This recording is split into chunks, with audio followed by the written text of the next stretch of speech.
रहुए कृष्णा बानी? जी हम ही कृष्णा है। बाबूजी कहाँ बाने? बाबूजी कहा ना, बाबूजी गए बनी कपड़ा। पापा चला ना, दादी बुलावत आ रही। जाओ जाओ यहाँ। चला ना पापा, चलो जल्दी। चला ना। पापा दिन भर पापा कहिए रहता है, दिमाग खतरा से रहता है हमारा। आइए ना हमारे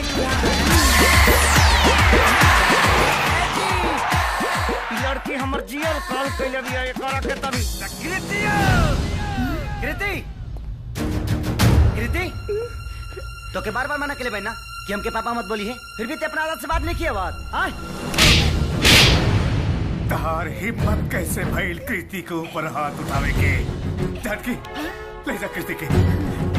अरे तहार ब्याह खातिर तो हजारों लड़की मिल जाए, बाकी हमार पोती के जान चल जाई तो ना मिली।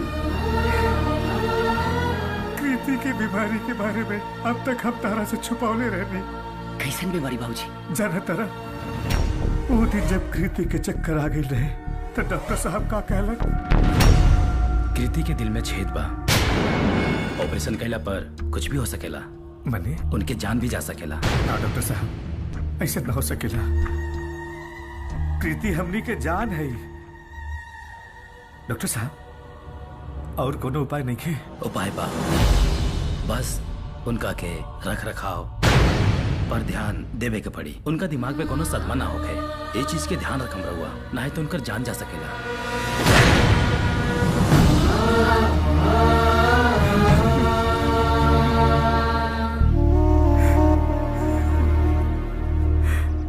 बहुत कम दिन बाद कृति के जिंदगी वो जितना ज्यादा खुश रही उतने ज्यादा जी।